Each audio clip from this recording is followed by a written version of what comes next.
Hi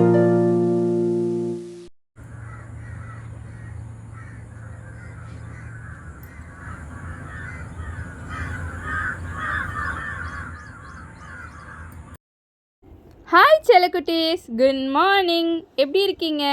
welcome to Venba love dance channel. இன்றைக்கி சண்டேனாலே நமக்கு special தான். ஏன்னா அன்றைக்கி ஹாலிடேன்னு சொல்லிட்டு நம்ம கொஞ்சம் ஃப்ரீயாக இருக்கலாம். ஆனால் எனக்கு சண்டே தாங்க மார்னிங்கே கொஞ்சம் செம்ம வேலை இருக்குது. என்னென்னா, பாப்பாவுக்கு மார்னிங்கே டான்ஸ் கிளாஸ் இருக்குது, பாட்டு கிளாஸ் இருக்குது. ரெண்டுத்துக்கும் எழுப்புறதுக்கு அவளை நான் படுற பாடு இருக்குங்களே. ஸ்கூல் டேஸில் எப்படி மார்னிங் எழுப்புறனோ அதை விட கஷ்டமாக இருக்கும் அவளை சண்டேஸில் மார்னிங். ஏன்னா ரொம்ப பாவம், குழந்தை மார்னிங்கே எழுந்திரிக்குது. பட் அவளோட ஓன் இன்ட்ரெஸ்ட்னால அவள் டான்ஸ் கற்றுக்கணும் அப்படிங்கிறதுக்காக நான் வீக்கெண்ட் பேட்சில் போட்டிருந்தேன். அதனால் மார்னிங்கே அவளை எழுப்ப வேண்டியதாக இருந்தது. எப்போதும் போல் நான் ரெகுலராக எழுந்திரிச்சிட்டேன். ஆனால் கொஞ்சம் லேட்டாக எழுந்திரிச்சேன். இன்றைக்கி பூஜை வேலையை லேட்டாக தான் கொஞ்சம் ஸ்டார்ட் பண்ணேன். ஸ்டார்ட் பண்ணி சாமி கும்பிட்றதுக்கு டிவியில் முதல்ல சாங் போட்டு விட்டுட்டேன். எப்போவுமே டிவியில் மார்னிங் எழுந்திரிச்சோன்னே சாமி பாட்டை போட்டாலே அப்படியே வீடே ஒரு ஃபுல் பாசிட்டிவ் வைப்பாக இருக்கும். நமக்கு அதை பாட்டை கேட்டுகிட்டே நம்ம ஒரு வேலையும் செய்யும் போதும், நம்ம பாட்டு பாடிட்டே அதை செய்யும் போதும் ரொம்ப நல்லா இருக்கும். இன்றைக்கி எப்பவும் போல் மார்னிங் வாசலில் கோலம் போட்டு பூஜை வேலையெல்லாம் முடிச்சிட்டேன். ஃபஸ்ட்டு வாசலில் விளக்கேற்றி முடித்தாச்சு. அதுக்கப்புறம் பூஜை ரூமுக்கு பூஜை ரூமில் சாமிக்கெல்லாம் பூ வச்சுட்டு சாமி ரூம்லேயும் விளக்கேற்றிட்டேன். கடைசியாக பிரம்ம முகூர்த்த விளக்கும் நல்லபடியாக ஏற்றிட்டேன்.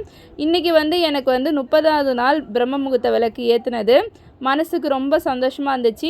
நான் லாஸ்ட் வீடியோலாம் சொல்லியிருப்பேன், எனக்கு இந்த விளக்கு ஏற்றுலேருந்து எனக்கு என்னவா இருக்குது, எனக்கு மைண்டு எப்படி இருக்குது, நான் எப்படிலாம் ஃபீல் பண்ணுறேன் அப்படிங்கிறதெல்லாம் நான் சொல்லியிருக்கேன். எனக்கு நிஜமாகவே ரொம்ப பாசிட்டிவாக இருக்குது. நமக்கு மார்னிங் எழுந்திரிச்சோன்னே அந்த சோம்பேறித்தனம்லாம் எனக்கு இப்போலாம் இல்லை. அந்த மார்னிங் தூங்கணும், விளக்கேற்றி முடித்தோடனே போய் தூங்கணுன்னே எனக்கு தோணாது. டிவியில் சாமி சாங் போட்டுட்டு கேட்டுகிட்டே இருப்பேன். அப்படி தான் எனக்கு மார்னிங் போகும். எப்போதுமே மார்னிங் கொஞ்சம் பிஸியாக இருப்பேன். ஏன்னா பாப்பாவுக்கு ஸ்கூல் இருக்குன்னு சொன்னனால இவருக்கும் லன்ச் பண்ணணும்னு சொல்லிவிட்டு 2 பேருக்குமே லன்ச்சு ஸ்நாக்ஸு எல்லாமே பேக் பண்ணுங்கிறனால மார்னிங் எனக்கு கொஞ்சம் பிஸியாக இருக்கும். ஆனால் சண்டே கொஞ்சம் லேட்டாக செய்வேன். அதனால நமக்கு கொஞ்சம் பிஸி இல்லாமல் கொஞ்சம் ஃப்ரீயாக பண்ணுற மாதிரி இருக்கும். ஏன்னா மற்ற நாள்லாம் நம்ம டைமுக்கு சமைக்க வேண்டியதாக இருக்கும். இன்றைக்கி எப்போதும் போல் சாமிக்கு எனக்கு சாமந்தி பூ கிடச்சிச்சு. சாமந்தி பூ வச்சாலே சாமி ரொம்ப அழகாக இருக்கும். எனக்கு ரொம்ப பிடிக்கும் சாமந்தி வைக்கிறது சாமி ரூமுக்கு. அதுலேயுமே எனக்கு சாமந்தி பூவோட மல்லி அந்த மாதிரி அரும்பு அதெல்லாம் சாமிக்கு அபிஷேகம் மாதிரி நான் போடும்போது எனக்கு ரொம்ப மனசுக்கு சந்தோஷமாக இருக்கும். சாமிக்கு நமக்கு ரொம்ப பெருசாக செய்ய முடியலனாலும் நமக்கு மனசார நமக்கு ஒரு விஷயத்தை நம்ம சாமிக்காக இதை செய்கிறோன்னு நினச்சி செய்யும் போது மனசுக்கு ரொம்ப சந்தோஷமாக இருக்கும். இன்றைக்கி எனக்கு டே எப்படி போணுச்சுன்னா, மார்னிங் ஆஸ் யூஷுவல் பாப்பாவை எழுப்புறதே எனக்கு பெரிய வேலையாக போயிடுச்சு. ஏன்னா எழுப்புறதுக்கு அவள் எழுந்திரிக்கவே இல்லை. கிளாஸ் போகல அப்படின்னு சொல்லிட்டா. சரி ஓகே லீவ் போட்டுடலாம் அப்படின்னா, கொஞ்ச நேரத்துலேயே நான் கிளாஸ் போகிறேம்மா அப்படிங்கிறா. சரி 2 மைண்டாக இருந்தால் சரி உனக்கு விருப்பம் இருந்தால் போ அப்படின்னு சொல்லிட்டோம். அதுக்கப்புறம் கொஞ்ச நேரத்துலேயே கொஞ்சம் லேட்டாக தான் போனால், ஒரு 15 மினிட்ஸ் லேட்டாக கிளம்புனா கிளாஸ்க்கு போயிட்டு கிளாஸ் முடிச்சுட்டு வீட்டுக்கு வந்தாங்க. அதுக்குள்ளே நான் லஞ்சு செஞ்சுருந்தேன். போகும்போதே அவங்க அப்பா கிட்ட மெனு சொல்லிட்டு போயிட்டாங்க. இன்றைக்கி எனக்கு ப்ரான் வேணும் அப்படின்னு சொல்லிட்டு அவங்க அப்பாவும் அதை வாங்கி கொடுத்தாரு. நான் டான்ஸ் கிளாஸ் வரதுக்குள்ளார லஞ்ச்லாம் ப்ரிப்பேர் பண்ணிட்டேன். மதியானம் லஞ்சும் சாப்பிட்டு முடிச்சிட்டோம். எனக்கு இன்றைக்கி டே இப்படி தான் போணுச்சு. இன்னொன்று பெரிய வேலை ஒன்று இருக்குது. பாப்பாவுக்கு ஆனுவல் டேக்கு ஷாப்பிங் பண்ணணும். அவளுக்கு டான்ஸ்க்கு ட்ரெஸ் எடுக்கணும். ஆன்லைனில் பார்த்தேன், எனக்கு சைஸ் கிடைக்கல. ஸோ அதனால் வெளியே போய் ஷாப்பிங் பண்ணலாம் அப்படின்னு சொல்லிட்டு பிளான் பண்ணியிருக்கோம். வெளியிலையும் ஷாப்பில் கிடைக்குமாங்கிறது ஒரு டவுட்டு தான். அதே மாடலில் ஜஸ்ட்டு ட்ரை பண்ணலான்னு சொல்லிட்டு இன்றைக்கி ஈவினிங் ஷாப்பிங் போகலான்னு இருக்கோம். அதுக்கப்புறம் மம்மி 20th எனக்கு ஆனுவல் டே வாங்க ஷாப்பிங் பண்ண போகலாம். நடுவில் மேடம் வேறு நான் பேசுகிறேன்னு சொல்லிட்டு கொஞ்சம் வாய்ஸில் அவங்க பேசினாங்க. சாமி ரூமில் சாம்பிராணி காட்டின பிறகு அப்படியே கோவில் மாதிரி எனக்கு ஒரு ஃபீல் வந்துச்சு.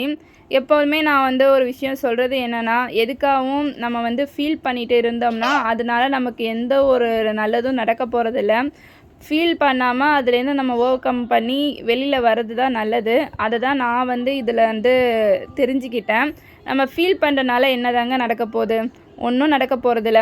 அதுலேருந்து நம்ம எப்படி வெளியில் வரோம், நெக்ஸ்ட்டு என்ன பண்ண போகிறோம், அதை பற்றி யோசிங்க. லைஃப் நல்லாயிருக்கும்.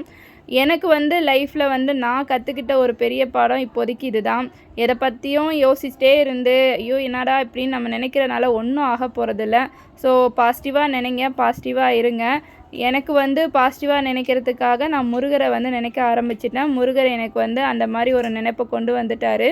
ஸோ எனக்கு வந்து இப்போ நான் ரொம்ப பாசிட்டிவான மைண்டாக இருக்கும். அப்பப்போ எனக்கும் வந்து அந்த இதெல்லாம் இருக்குது தான், ஃபீலிங்ஸ் இருக்குது, கொஞ்சம் ஃபீல் பண்ணுறேன் தான் சில விஷயங்கள் நடக்கும்போது. பட் உடனே நான் வந்து ஓவர் கம் பண்ணி வெளியில் வந்துடுறேன். ஏன்னா அது இந்த ஒரு விஷயத்தினால தான்.